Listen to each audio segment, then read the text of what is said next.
The amount of money that we have spent building brands has been trillions of dollars over thousands of years, right? And what if all of that doesn't matter anymore? What if machines don't care about any of that?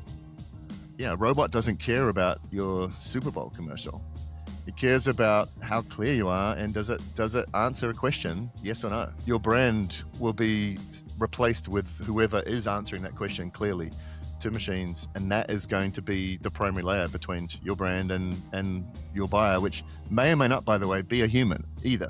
The buyer may also be a machine, right? So think of it in a world where there are no more visuals. We've now not got a logo, a color palette, we've not got beautiful type on the pack, or we are just a brand that is essentially a markdown file, right? And is my voice and my personality still distinctive and clear enough to be chosen, recommended? A great example there in our study, we looked at the beverage category, and a brand has such clarity when it comes to voice with a brilliant brand character, and that comes through. The machine gives it very high, massive high scores.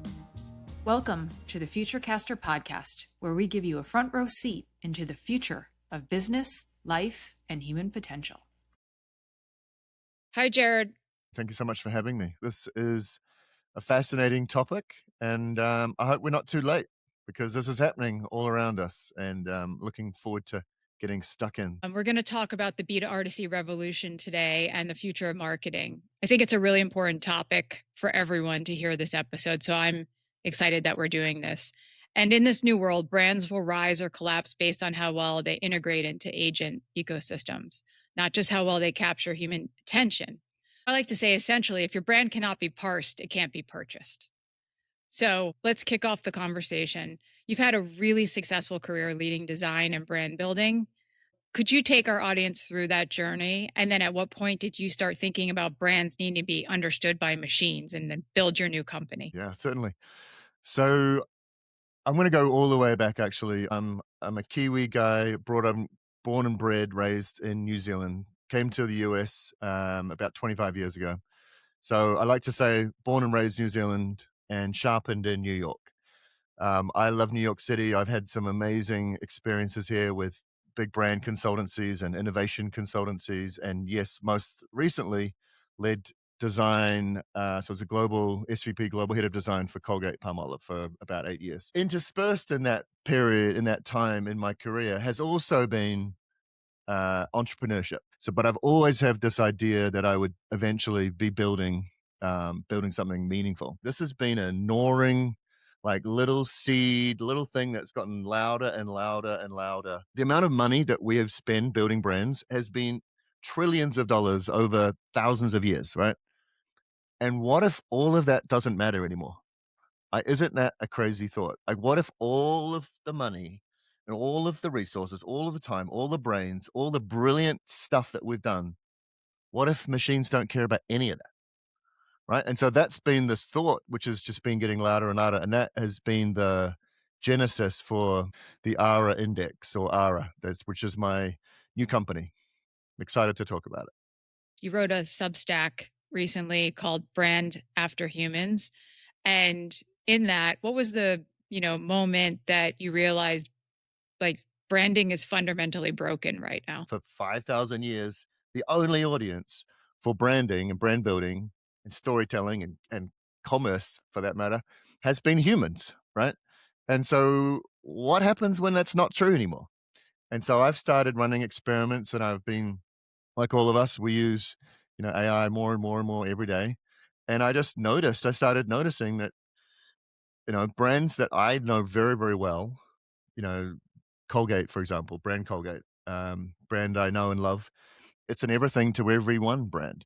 And that is not getting recommended the same way, shape, or feel that a brand like Sensodyne is getting recommended. Sensodyne is tight, it is narrow, it is one thing, and it gets recommended for sensitive teeth. Whereas Colgate has the same product, Colgate Sensitive, does not get recommended for the same queries by the same people. Right. So that to me is a real big indicator that, the world is shifting.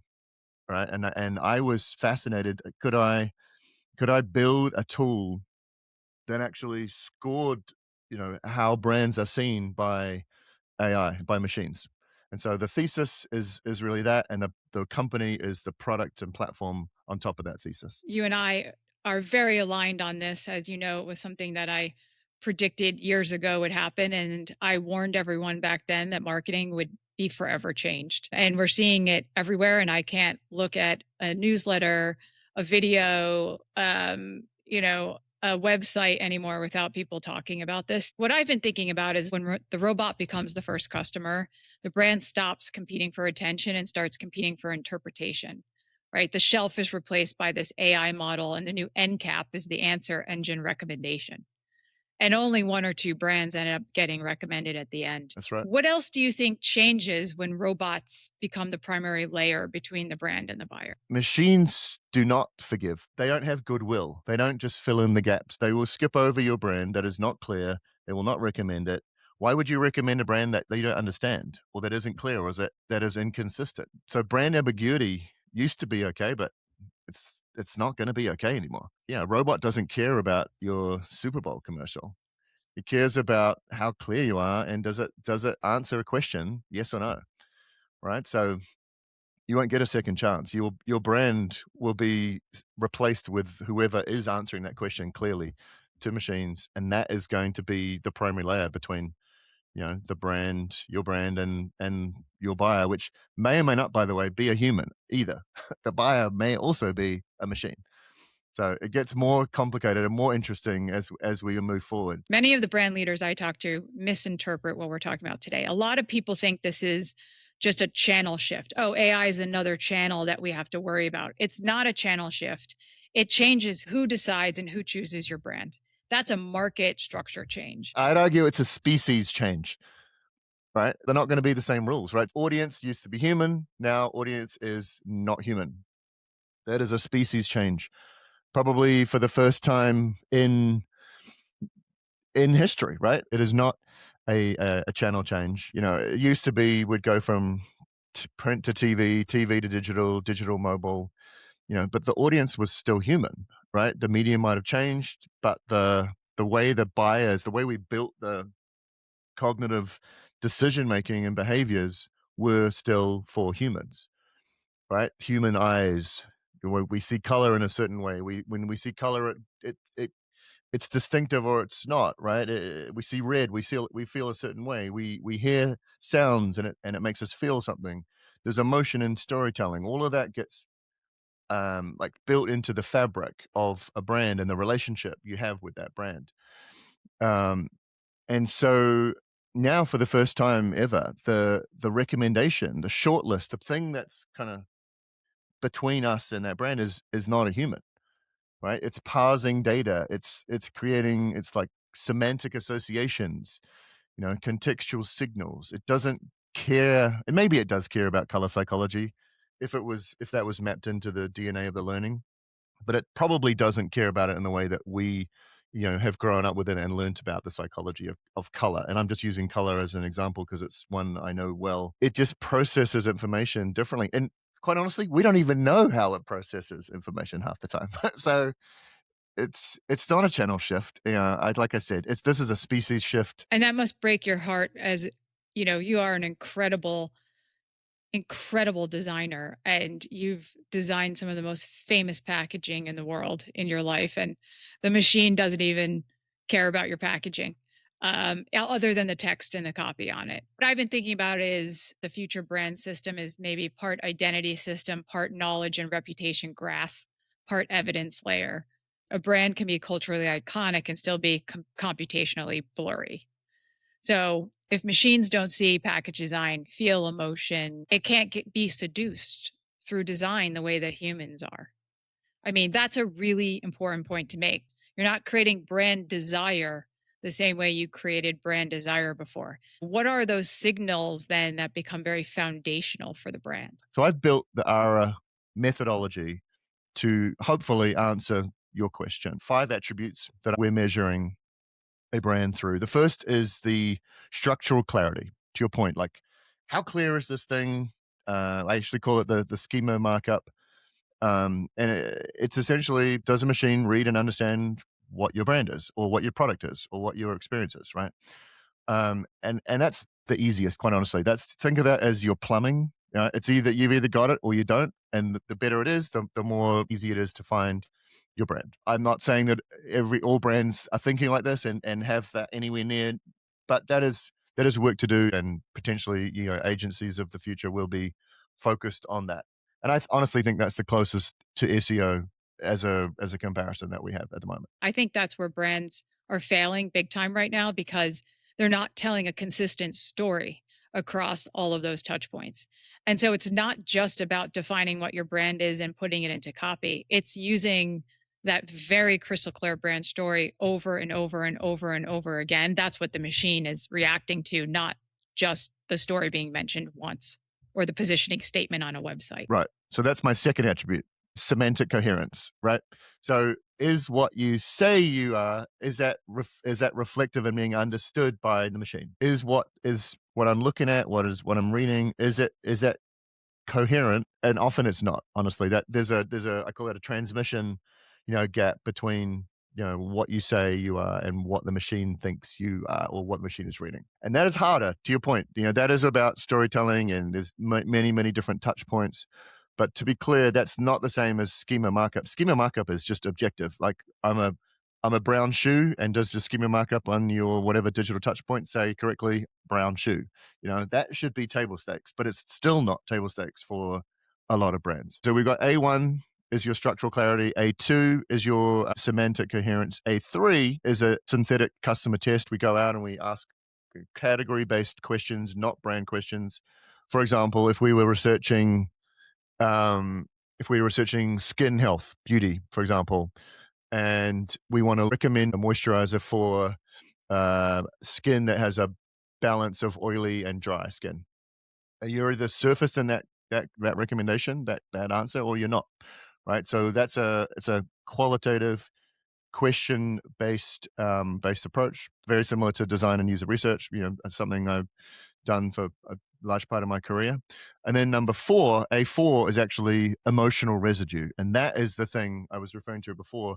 That's hard work, right? That is the sum total of all the entire internet's point of view of you and your brand, right? So that's comments, that's chat room conversation, that's rating reviews.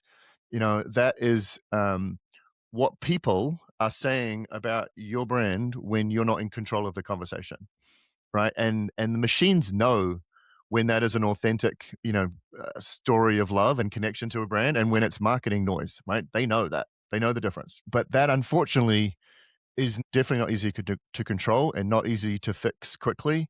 And mistakes there, or problems or controversies there, stay there a long time, unfortunately, right? So I'll give you an example. Bud Light is still really struggling with its 2022, 2023 controversy. That comes up in the data more than anything else around emotional residue and occasion. And, so Bud Light is still 3 years later really bruised with its emotional residue from that controversy. If I was a CMO, that would terrify me. Like that's how this is playing back. Just to finish off the set, A5 is our archetype driven voice and personality, right? So think of it in a world where there are no more visuals, to your point before. We've now not got a logo, a color palette, we've not got beautiful type on the pack, or type at the end of a commercial, or whatever it is. We are just a brand that is essentially a markdown file, right? A .md file, right? And is my voice and my personality still distinctive and clear enough to be chosen, recommended? A great example there in our study, we looked at the beverage category, and a brand like Liquid Death, right, has such like clarity when it comes to voice, right? It is a cut through. It is an outlaw voice, outlaw archetype with a brilliant brand character, and that comes through. The machine gives it very high, massive high scores. I think it was 18 or a 19 out of 20 for its A5 attribute, because it is winning, right? It is being chosen because it is such a distinctive brand voice. Now, I would argue it's also awesome to people, right? People love that. People get that. It's not just machine. When we do these things well, it goes back to brand 101. Like, this also works for humans. It just happens to also work really, really well for machines too. When you have a point of view, you're able to just, yeah, communicate clearly. Maybe if you're an outlaw, and it cuts through, and it's recognized and it's captured as by machines as something distinctive and valuable. I just want to help the audience to understand just some of the concepts we're discussing right now. One of the things that you mentioned is structured data. Some people might not know what that means. It's clean, explicit, machine readable, it's product specs, it's matched with a structured product data schema that you were talking about. And a schema is instructions that you put on your website that describe everything about your product. So, a running shoe for long distance training, pricing tiers, certifications, comparison attributes like a battery that lasts 12 hours. You're training the machines how to read each SKU that you have on your website. And many brands I've noticed are missing their schema right now. They don't or they don't realize they're missing their schema. If they don't have one and actually manually managing that schema, you have more control over what the machines take back and interpret. So it's almost better to have someone very dedicated to that. So I think that's important, and so many brands are missing that. They're just, they're worried about conversions and traffic and all of the things, but they're missing something that's very, very important. As I was saying before, that's the plumbing, right? It's either right or it's wrong. And to your point, plenty of brands are not getting that right, but really there's no excuse for not having that right, because of course, brands that have massive scale and thousands, hundreds of thousands of assets it's gonna be a job, right? That someone needs to manage that. You need to set up systems and workflows. But let's be clear, that's table stakes. It should be table stakes. You have to get that right. The second idea that you mentioned in your measurements was something we define as unstructured data. And that is where consistency is very key. So it's messy, it's narrative, it's distributed, it's everything on the internet: reviews, blog posts, Reddit discussions, press mentions, product descriptions, social content. So it's kind of your owned data. And then it's also the perception that others have of you. And that's what you were talking about. It's like your brand is what they say it is, not what you say it is. And that's really, really important. And managing reputation is going to be so key in the future. Having a relationship and a positive relationship with your brand's community is going to be gold in the future. When you are doing press, when you're doing organic, when you're doing things that are owned by you, consistency is really important. Come up with a very clear and simple brand story and make sure that that one thing is mentioned a million times over and over again, so that your own customers know it so well they repeat it back to you. That's winning with branding in this new future. And then the third piece that you mentioned was differentiator data. So that's having a very clear positioning, superiority claims, and consistently talking about that. And brands are failing right now with that. And if your differentiation and your point of superiority cannot be stated in one clear, repeatable sentence, it doesn't exist. Specific use cases, all of those things matter more than ever. They're not just sitting in a brand guidelines deck anymore. They have to be out there. I've been around the block a little bit, and I know what people pay for and what people don't, and what gets budgeted for and what doesn't. And I tell you, voice, verbal identity, you look at all of the brands I worked on, I could name on one hand the amount of proper verbal identity work I've done. And unfortunately, that's gonna hurt, I think, moving forward, right? Because you've spent all this time. It comes back to this realization that we're designing for a different species now, and humans care about beautiful photography and great kerned type, but machines don't. Humans do also care about of great brand voice, a voice that connects with them, a voice that's whatever it needs to be, authentic, entertaining, intelligent, whatever that is. But now all of the work you haven't done over the years on brand voice and verbal identity it puts you at a big disadvantage, I think. So yes, you've got to understand, you've got to know your brand clearly, but you've also got to do the work and translate that into verbal identity, voice, the way you speak, the verbs you use, to your point, being consistent claims more than ever. That also now has to then move straight into authenticity, right? You can't just say all this stuff. You actually have to back it up. And I know that's kind of trite and easy to say. Of course, you have to back it up, and it kind of gets argued away, or it gets not addressed, or you've got such massive distribution and such shelf presence. You don't need to be, that authenticity. But machines will absolutely hold you to account on that. There is, if 1+1 doesn't equal 2, you're just not going to be in the conversation. Well, if your product doesn't live up to its promise, consumers will tell the machine in an instant, and the machine will know. And it's going to call you out as a brand. If there's any inconsistencies in what you say and what consumers say about you and your product and how it performs, that's where you're going to get dinged by the machines in the future. And I love what you said. The new visual identity is actual verbal identity. And that's the one area where I think a lot of smart brands spend time there, but many brands spend very little time there. That's right. And verbal identity is going to be your new logo, and brand character and personality and all of those things are really important. I've been trying to sell that kind of work for years. Even when you run a team inside a company, it's still hard to get those kinds of projects approved. And if CMOs, if CEOs, if brand leaders knew now what 10 years ago, there would be a hell of a lot more people obsessing about what your brand sounds like, how it shows up. Because ultimately what we're talking about is just better brand work, right? We're talking about machines, but we're also talking about better for humans. Like lots of things, you focus on making it better for a new audience or a new opportunity, but you're actually making all of it better for people. If the machines can understand you clearly, then your customer will understand you even more clearly. I call that brand familiarity. And brand familiarity for years in brand tracking actually ties to trust. And trust, we know, drives revenue today. So there is a very clear linkage. One of the predictions I have is that every brand's going to have a machine equity score in the future, an agent preference ranking that matters even more than awareness. Boards will track machine visibility the way they track revenue tomorrow.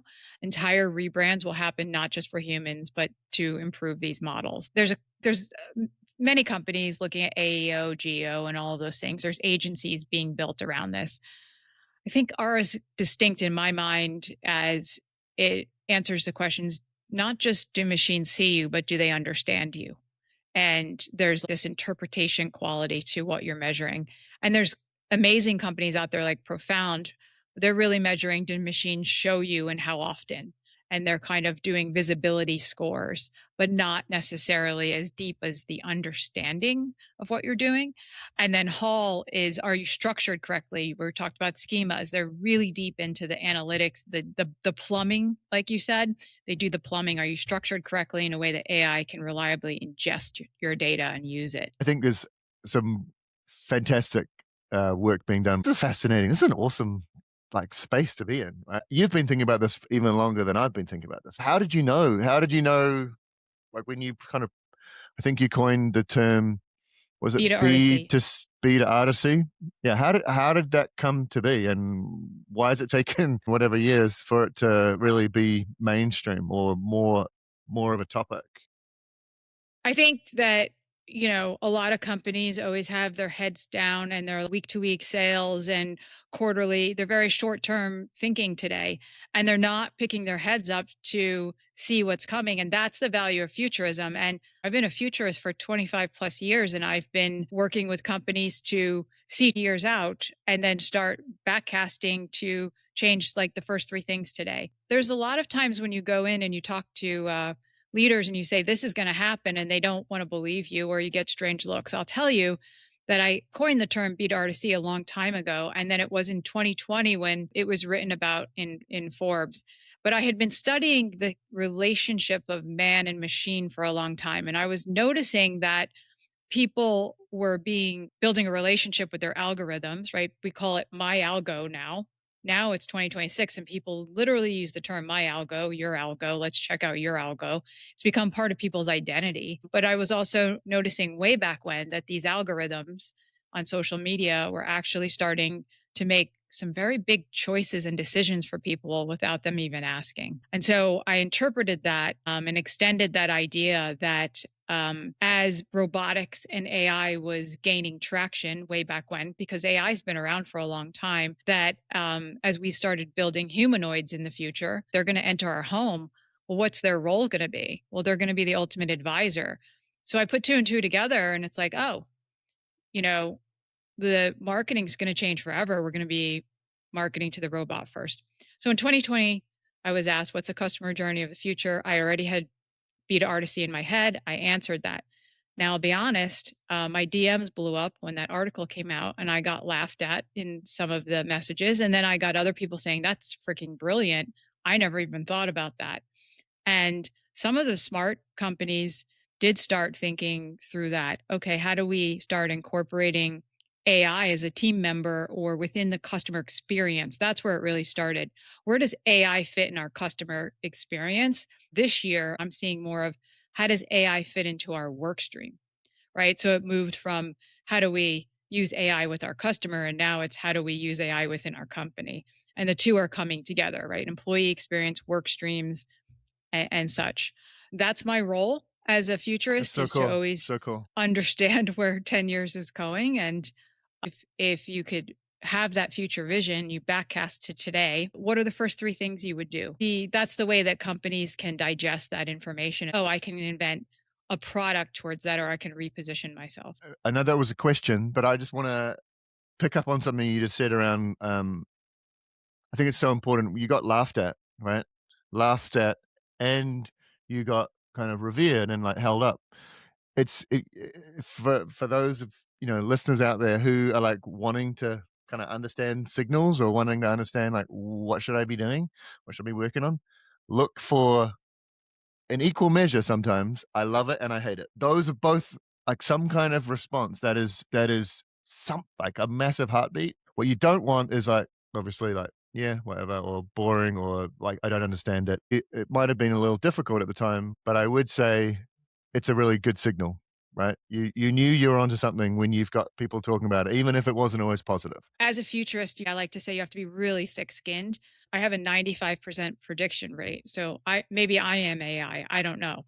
But I was born this Ooh. way and I've always been right in my predictions. But many years I'll be in rooms saying this is going to happen and very much with conviction. And I get a lot of eye rolls and I'm used to it. I'm used to the eye rolls and I'm used to people doubting. But the truly visionary leaders that I've worked with, throughout the years, they embrace it, they take it to heart and they put it into the business and they see massive business results. It leads to revenue growth, M&A, market expansion. All the results are there, stock price increase.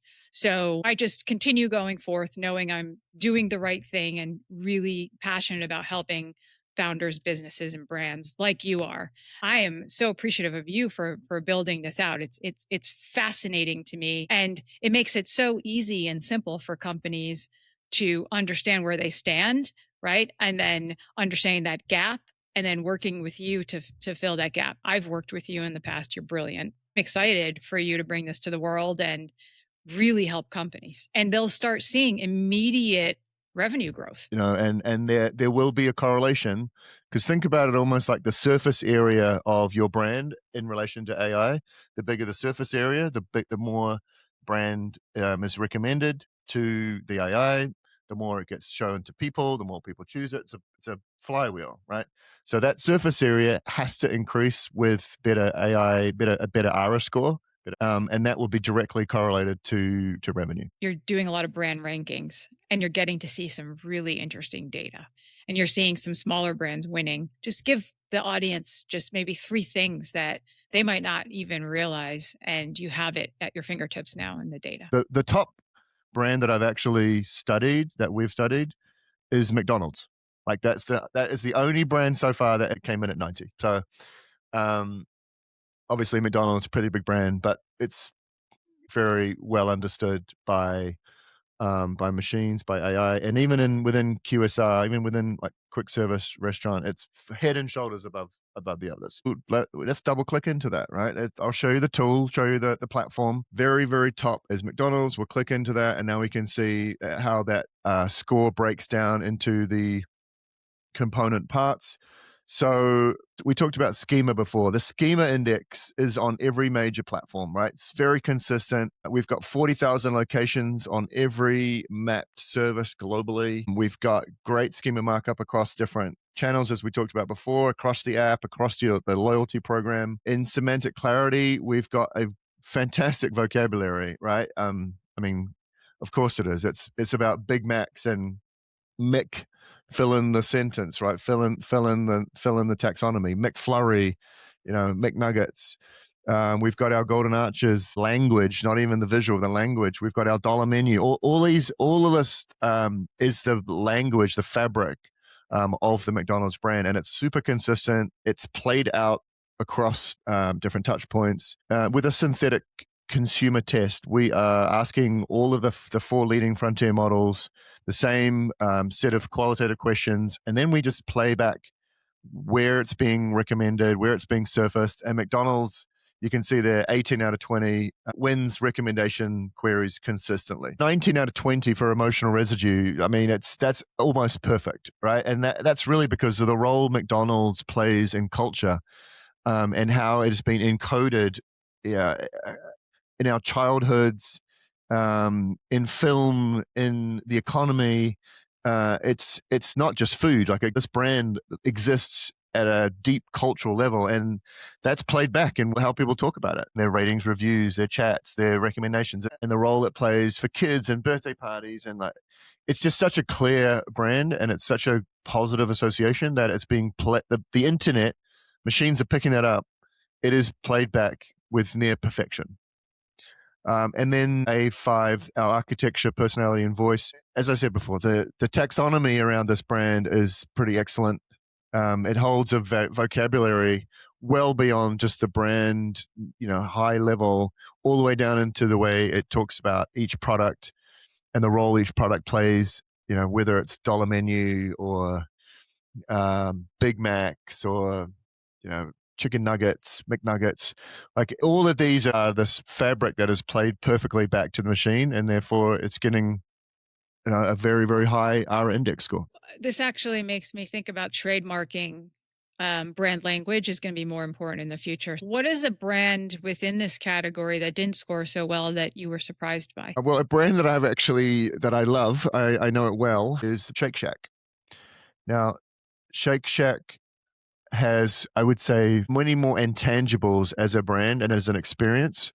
It has the lore of Danny Meyer and Union Square Hospitality Group and New York, and it has great product. Obviously, it has the heritage around good restaurants and hospitality. But when it comes to brand building and kind of the codification of that brand, it just doesn't have anywhere near the depth, the richness, the surface area, as we talked before, that a brand like McDonald's has. So it's a little surprising to see it down at 66, which I think, a couple of things stand out here. There's a few things like the Shroom Burger, and I know the brand pretty well, so I'm not sure that AI knows it as well as I do, but it's not getting played back anywhere near the clarity, right? And that gap there you see of the synthetic customer test at a 10 and the emotional residue at a 15, that would say to me,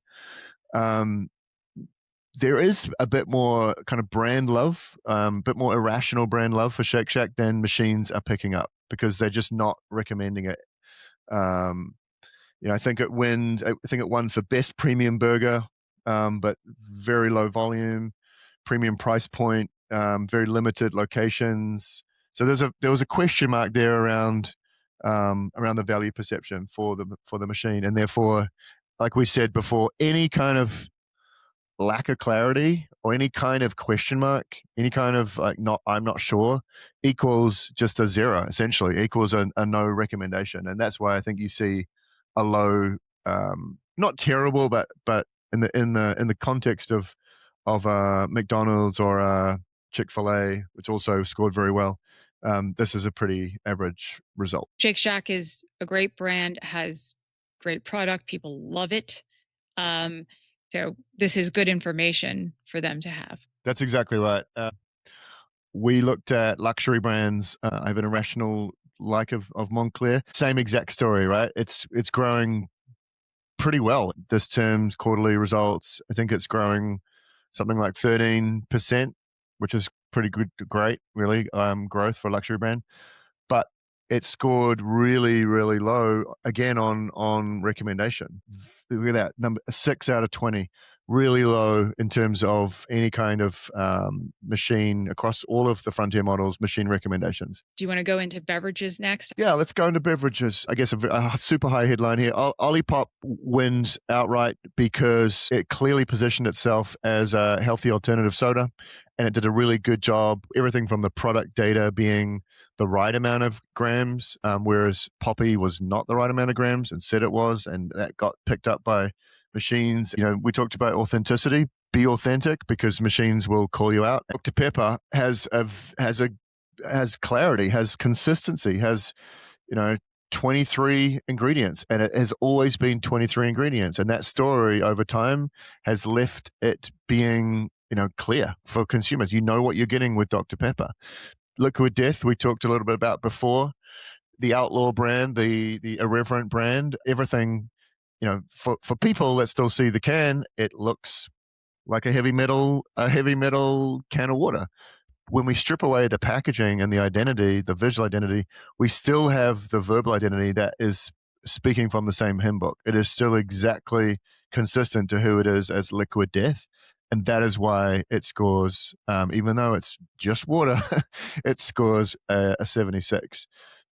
Coca-Cola, pretty good. I would say gets plenty of recommendations for things like best pairing with pizza. So a blind recommendation is Coca-Cola, or best for road trips.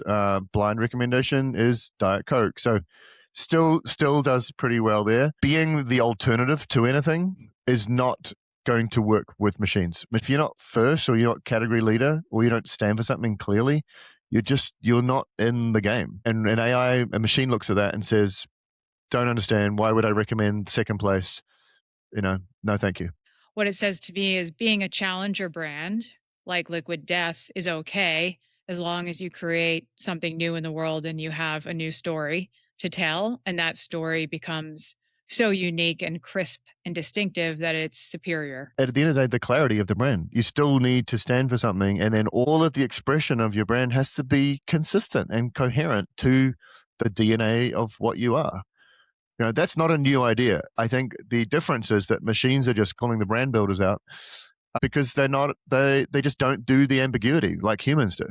We're fine. We're okay with the ambiguity, but now that lack of clarity, that lack of coherence is going to equal a 0. It's just not going to be recommended. It's not going to be chosen, and it's definitely not going to be automatically transacted on. So this is the top 12 brands that score the highest with machines. It's not about a category, it's across categories. You see a pattern with the clarity. You stand for something distinctive, and you have been true to that in your execution and your strategy over time.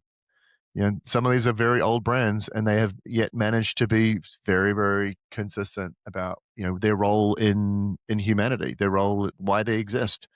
Guinness is this is pure branding, right? And the product has played the role to the brand to be that purity, that pure example of what the brand is. In some of the data that we just saw, one of the key indicators is what consumers feel about the brand, what they play back about the brand. So I do see, being a slave to the machine is not going to be the only way in for brand building in the future. I think human experiences become a premium layer on top of these systems, and getting back to live experiences and community service and surprise will become differentiators when everyone is optimizing for the machine.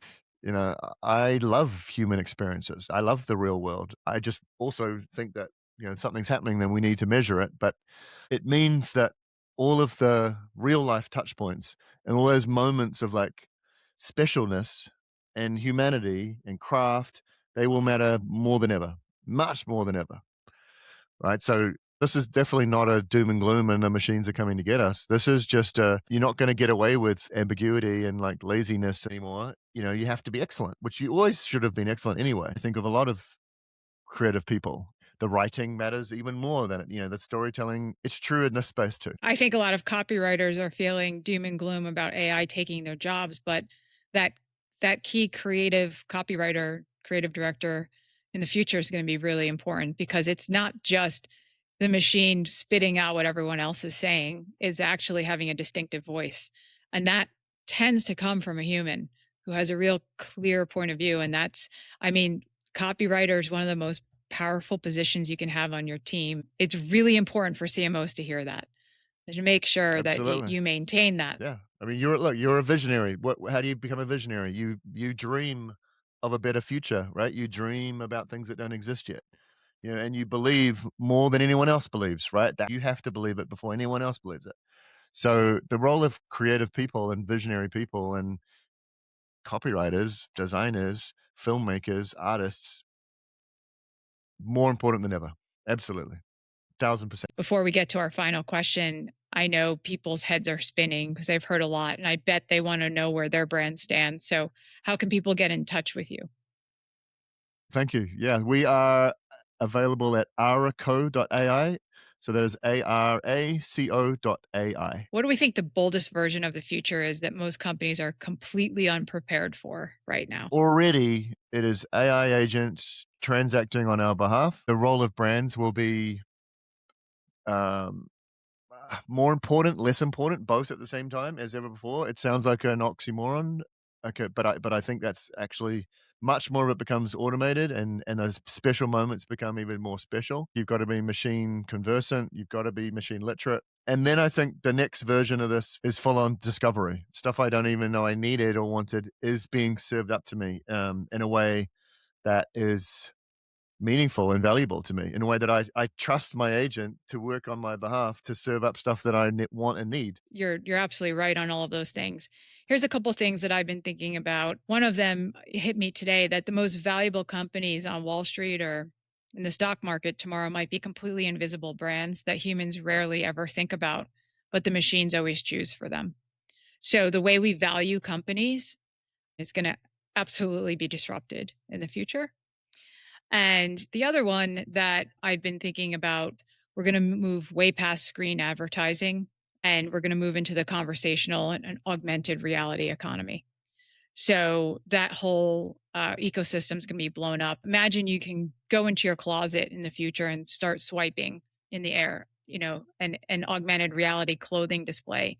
And so you can live shop in your own closet and see how those items fit and match with your current wardrobe before you click and buy.